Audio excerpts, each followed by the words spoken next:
Ever get the feeling that everything's kind of going downhill? Yeah. Like products break faster, services are worse, even like relationships feel shallower. Right. Well, buckle up, because in this deep dive, we're tackling this head on. We're looking at shit happens. Oh, interesting title. What is that? Like a self-help book? Not exactly. It's more like it dives into this whole idea of enshittification. Yeah. The feeling that quality is just like vanishing everywhere. Okay.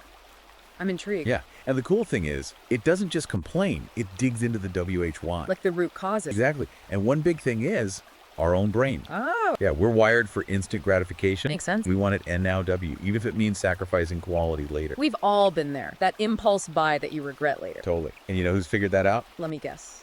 Companies. Bingo. They're They got- exploit that impatience. They make stuff designed to break, services that cut corners, experiences that feel empty. I see. It's like we're being played. Right.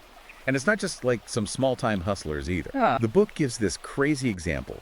A Google engineer talking about how their search algorithm changed. Google. Didn't it used to be all about, like, the best results? Exactly. But as it got bigger, the focus shifted. Shifted how? Less about the best info, more about the most clickable stuff. Clickbait, basically. Kinda. Often driven by ads, too. So instead of what we need, we get what's going to make them money. Yep. It's like, we're not the customers, we're the product. Yikes.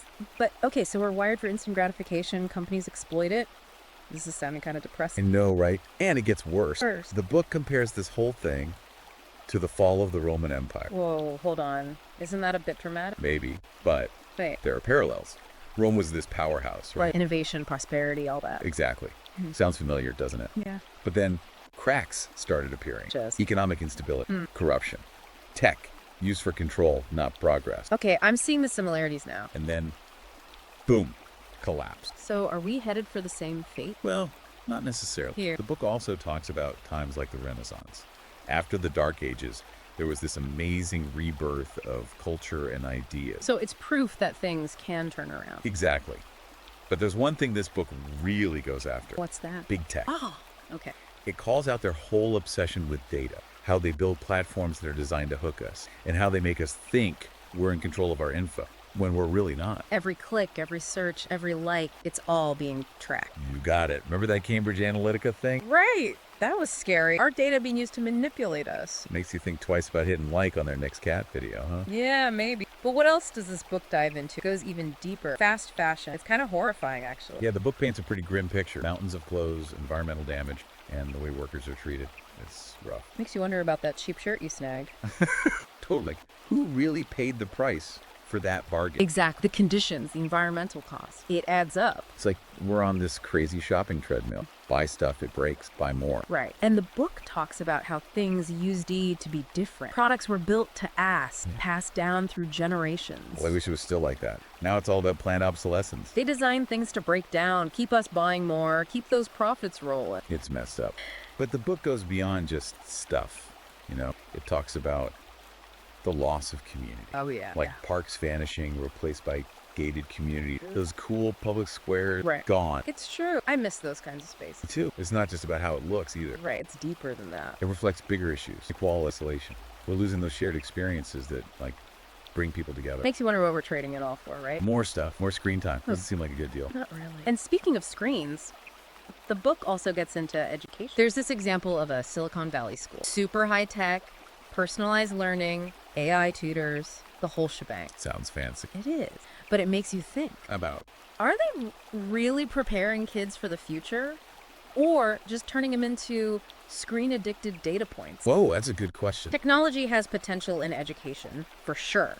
But it has to be used right. Yeah, like ethically and in a balanced way. Exactly. Are we helping them think critically? Yeah. Or just turning them into super consumers of digital stuff? That's a scary thought. Okay, so we've got declining quality everywhere, companies exploiting us, tech maybe not being used for good. Okay, this is getting bleak. It can feel that way, yeah. But Yeah. the book doesn't leave us hanging. There's hope. Oh, yeah. The big message is we're not powerless. Okay, that's good to hear. Small changes multiplied by millions of people. That's how we make a difference. So, what do we do? Conscious consumerism, supporting local businesses, getting involved in our communities. Taking action, basically. Yep. It's about reclaiming our power, demanding better, building a world that values equality and connection. Okay, I'm on board. But what does that world actually look like? Like, what are we aiming for? Imagine cities that are actually, built for people. Okay, I like where this is going. Not just for cars. Think walkable neighborhoods, vibrant public spaces, public transport that's actually good A&D affordable. No more soul-crushing commutes. I'm in. Eggs. And instead of concrete jungles, we'd have green spaces, community gardens, places where people can connect. Yeah, it's like bringing back a sense of community. But what about the big problem? Climate change, corruption, the whole rich-poor gap. Can we really fix those two? The book says we have to. It's about holding our leaders accountable, pushing for policies that actually put people and the planet first. I get it, but a lot of people feel helpless, like, what can I, one person, do about all that? It's easy to feel that way, yeah. But that's why collective action is so important. So it's not enough to just make good choices on my own. It's a start, but it's bigger than that. Real change happens when we work together. Demand better, Join movements, support organizations, Yeah. that kind of thing. Exact. It's about amplifying that message of change. So it's not just about buying organic, it's about getting involved. Yep. Local politics, ethical businesses, holding those in power accountable. It's being an active citizen, not just a consumer. Right. But one thing the book really emphasizes is personal responsibility. It's easy to blame corporations, politicians, Sure, but ultimately, change starts with us. each of us individually. Yeah, taking a hard look in the mirror and asking, what can I do differently? How can I be part of the solution? Exact. Aligning our actions with our values, even when it's hard. So becoming the kind of people who demand quality, who fight for a better world. Even if it means going against the flow. But hey, let's go back to that post-shitification world for a sec. Yeah, what would it actually feel like to live there? Imagine a world where things are built to last again. Okay, yeah. Where customer service actually means something. Oh man, I miss that. Where we have control over our own data and our privacy is respected. No more creepy targeted ad. I'm listening. A world where communities are strong and we have genuine connections with each other. That sounds amazing. But how do we even start getting there? It starts with awareness, recognizing that this decline is real. It's not just in our heads. Systemic, right? Yeah. Like it's built into how things work now. Exact. And once we see that, we can start making different choices, taking action. So open your eyes, pay attention. Don't just accept things as they are. Right. We deserve better. We do. So what's the one thing our listeners should do after this deep dive? Read the book. Shit Happens is a call to action. It's not just about understanding the problem, it's about fixing it. Love it. You can find it on Amazon Kindle and Google Playbook. It's seriously worth the read. It might just change your whole perspective. And who knows, maybe together we can make Shit Happens a thing of the past.